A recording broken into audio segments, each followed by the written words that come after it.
This is what I think a professional NBA offense should look like. I feel like if Ben Simmons would have progressed in his career, talent, and skill set the way Joel Embiid did throughout his career, I feel like this is what we could have watched at least last year with the 76ers, with Ben Simmons running the point. And that's not saying he'd be raining threes, but, have the ability to shoot a three. Like 99.9% of the NBA have that ability, have the ability to shoot from even a 15-foot jumper. I feel like what we just watched was the Sixers offense go in hyperdrive to what they could have obtained, I think, if Ben Simmons matured and progressed the way a guy like Joel Embiid did.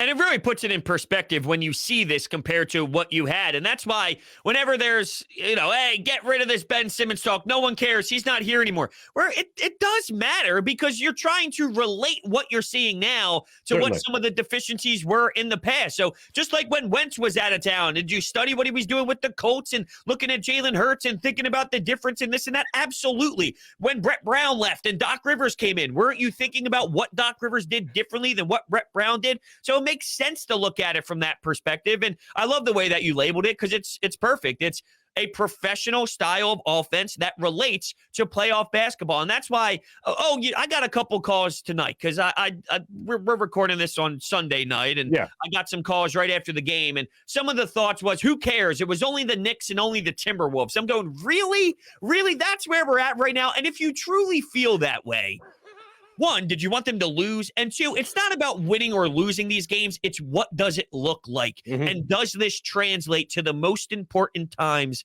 of an NBA game in the postseason? That's half-court sets. And to answer your question, my own question, yes, this does relate to that. So that's why it matters. It's not about beating the Knicks or the Timberwolves. It's what does this mean for the long term? And this means winning basketball. For me, I feel like the last 2 months of the season, the regular season, are going to be obviously a ramp up to the postseason, but this is going to be the great getting to know you run and how long the honeymoon stage can last with James Harden, with Joel Embiid, Tyrese Maxey.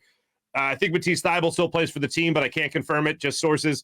When you look at all these guys, man, I just can't wait till they all really start to gel, because if this is only the beginning, I can't imagine how high this team can actually fly. Everybody, that's expectations before Harden got here, expectations now, 2 games in to the Harden Embiid era of the 76ers. How far will this team go pre and post trade?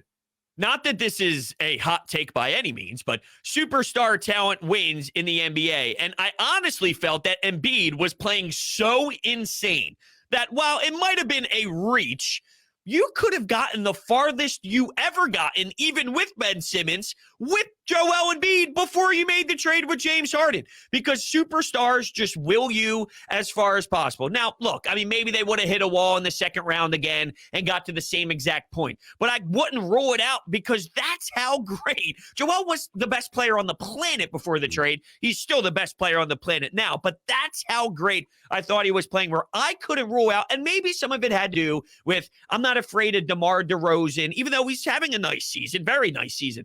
There's no Golden State Warriors. There's no LeBron James. I'm also analyzing the fact that the Eastern Conference is somewhat wide open. So that played a role in maybe why I felt, because of Joel Embiid's dominance, that maybe you could have got to the Eastern Conference Finals. Look, the Atlanta Hawks went to the Eastern Conference Finals last year, so I couldn't have ruled it out. Now, this is NBA championship caliber basketball. Wow! It is. So it's time to put your heart on the table and say, this year it could be done. They also have an opportunity, though, for a nice little 3-year window or so, 3-4-year window, if it doesn't pan out this year, and if it does as well, obviously. But, yeah, now's the time to actually have the NBA Finals discussion. Totally agree with you. Totally agree.